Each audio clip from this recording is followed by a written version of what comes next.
ഈ trip plan ചെയ്തപ്പോൾ മുതൽ നെറ്റിൽ ബാലിനെ കുറിച്ചൊക്കെ സെർച്ച് ചെയ്യുമ്പോൾ ഏറ്റവും കൂടുതൽ കണ്ട ഫോട്ടോകളിലൊന്നാണ് ഉലുണ്ടാനു ബരാത്തിൻ്റെ ഈ കാണുന്ന ഫോട്ടോ.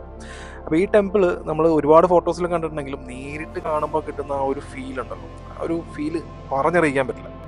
ഇനി ഈ ടെമ്പിളിനെ കുറിച്ച് പറയുകയാണെന്നുണ്ടെങ്കിൽ നദികളുടെയും തടാകങ്ങളുടെയും ദേവിയായിട്ടുള്ള ദേവി ദാനുവിന് വേണ്ടി 1633 അപ്പോഴത്തെ രാജാവായിരുന്ന മെങ്വി അദ്ദേഹം പണി കഴിപ്പിച്ച ഒരു ടെമ്പിളാണ് ഈ ഉലുണ്ടാനു ബരാട്ടൻ ടെമ്പിൾ.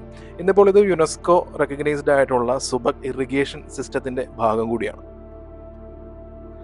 ഈ ഉലുണ്ടാനു ബരാത്തൻ ടെമ്പിൾ എന്ന് പറയുന്നത് ഒരുപാട് ടെമ്പിൾസ് ഇതിൻ്റെ അകത്ത് തന്നെയുണ്ട്. അതിൽ മെയിൻ അട്രാക്ഷൻ എന്ന് പറയുന്ന ഈ 11 ടയർ പഗോഡയാണ്.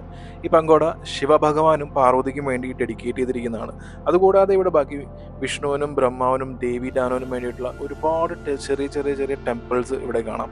പിന്നെ ഒരു ഫ്ലോട്ടിംഗ് ഇല്യൂഷൻ ഇത് ഈ ഉലുണ്ടാനു ബരാട്ടൻ നൽകാറുണ്ട്. ഇത് എന്തുകൊണ്ട് ഇത്ര ടൂറിസ്റ്റുകൾ ഒരുപാട് വരാനുള്ള കാരണം എന്താണെന്ന് വെച്ചിട്ടുണ്ടെങ്കിൽ വേലിയേറ്റ സമയത്ത് ഈ കാണുന്ന ഈ ടെമ്പിൾ, ഈ മെയിൻ പഗോഡ എന്ന് പറയുന്നത് ഈ വെള്ളത്തിൽ ഫ്ലോട്ട് ചെയ്യുന്ന പോലുള്ള ഒരു ഒപ്റ്റിക്കൽ ഇല്യൂഷൻ നമുക്ക് നൽകും. ഉലുണ്ടാനു ബരാത്തനിൽ 75,000 ഇന്തോനേഷ്യൻ റുപ്പീസ് ആണ് ഒരാൾക്ക് വരുന്നത്. പക്ഷെ ഇതിൻ്റെ അകത്ത് കയറി കഴിയുമ്പോഴാണ് അത് ടോട്ടലി വെർത്ത് ആണെന്ന് മനസ്സിലാവുന്നത്. കാരണം സോ ബ്യൂട്ടിഫുൾ.